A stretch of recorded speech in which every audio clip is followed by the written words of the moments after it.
सादिया, तुम्हें एतराज है किस बात पर? उनके वहां जाने पर या तुम्हें न ले जाने पर? मुझे भला क्यों एतराज होने लगा? मेरी भला से जहाँ जाना है जाए, नहीं जाना ना जाए, मुझे क्या? तो फिर तुम गई क्यों नहीं?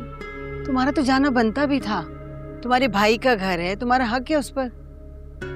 और वो जो भाई की मालकन बैठी हुई है उधर, भाभी जान हमारी, उठते बैठते ताने देती रहती है मुझे। और ताने भी उनके आम ताने नहीं होते, एक एक लफ्ज दिल पे ऐसे लगता है तीर की तरह। बस कर दो सादिया, तुम कौन सा कम हो? अगर वो नहलाए तो तुम दहला बन के टूटती हो उन पर। अब कहाँ रही मैं दहला? जब से बेटी ब्याही है उनके घर, मुझे तो यूं लग रहा है कि जैसे अपने हाथ पांव काट कर उनके हाथ में रख दिए। पछता रही हो क्या? हाँ शायद, नहीं पता नहीं, मुझे कुछ समझ नहीं आ रहा। अजीब कश्मकश का शिकार हूँ। पता नहीं क्या कैफियत चल रही है, मैं खुद नहीं समझ पा रही। अरे तो इस कश्मकश की कोई वजह तो होगी ना? वजह ही तो नहीं समझ पा रही हूँ राजदा बाजी। मैंने तो अपने भाईजान की पहली जोली में अपनी बेटी का रिश्ता डाल दिया था, ये सोचकर के अपने पुराने रिश्ते बहाल कर लूंगी। लेकिन यहाँ तो काया ही पलटी रही। पुराने रिश्ते क्या संभालती, नए रिश्ते ही नहीं संभलने में आ रही। इसी बात का तो खदशा था भाई साहब को, इसीलिए वो तुम्हें बार बार कह रहे थे कि सोच लो, सोच समझ के करना। लेकिन पता नहीं भाई, तुम तो किन ख्यालों में थी, तुमने किसी की एक भी नहीं सुनी। आपको एक बात बता, ये सारी नहुसत इन्हीं लोगों की फैलाई हुई है। सोनिया की शादी के टाइम भी अपनी शादी से पहले कितना रोना पीटना डाला सोनिया ने, और वो उसी बात की नहुसत है जो आज वो भुगत रही है। बेघर बैठी है वो। और फिर दानिया की शादी, उसमें क्या किया ये बाप बेटे ने? इतने खदशात और शक भर दिए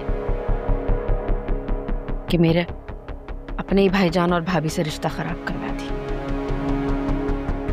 अल्लाह अकबर। खैर आप चाय पी, चूल्हे में डालें।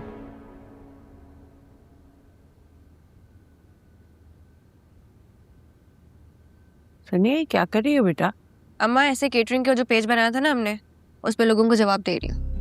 अच्छा अच्छा, तो इससे फायदा क्या होगा हमें? अम्मा, इससे हमें ये फायदा होगा कि हमारे और फॉलोअर्स बढ़ेंगे, लोगों को हमारे काम के बारे में पता चलेगा और हमें और ऑर्डर्स भी आएंगे। ओह अच्छा। अस्सलाम वालेकुम अम्मा। वालेकुम अस्सलाम। ये इस हफ्ते के ऑर्डर्स के पैसे। अल्लाह तुम्हारी कमाई में बरकत दे। ये लो सोनिया, अपने हिसाब में लगा दो, उसी में लगाना ताकि हमें पता लगे कि हम कितना खर्च कर रहे हैं और हमारी आमदनी है क्या। ठीक है। ठीक है ना? और सब खैरियत है? जी अम्मा। हेलो, अस्सलाम वालेकुम, ऐसे केटरिंग से बात कर रही हूँ जी। आप मुझे अपना एड्रेस बता दें, कहाँ डिलीवर करना? ओके ओके, इंशाल्लाह आपको आपका पार्सल टाइम पे मिल जाएगा। शुक्रिया।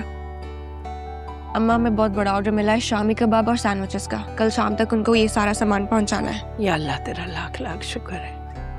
किसका ऑर्डर था सोनिया? वो हमारी कस्टमर नहीं थी जवेरिया, उसने पहले भी एक बार हमसे ऑर्डर किया था, तो उसके बेटे की सालगिरह है उसके लिए। हाँ अच्छा अच्छा अच्छा।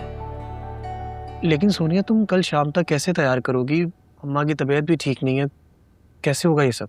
अरे नहीं नहीं अरबाज, क्यों परेशान होते हो बेटा? सब ठीक हो जाएगा, मेरी तबीयत बिल्कुल ठीक है। और अभी ऑर्डर का सुन के तुम और भी ठीक हो गई। काम करूंगी ना, सब सही हो जाएगा, फिक्र क्यों करते हो? तो और क्या, और वैसे भी मैं अकेली कहाँ हूँ, सुबह मारिया भी आ जाएगी और उसके साथ बाकी लड़कियां भी आ जाएंगी, तो हो जाएगा। हाँ हाँ ठीक कह रही है, लो बस सब हो जाएगा। ऐसे परेशान होते रहते हो तुम, अल्लाह करम कर रहा है हम पर, हैं? बस आप दोनों की यही बातें मुझे मोटिवेट करती है मजीद काम करने के लिए। हौसला बढ़ जाता है अम्मा।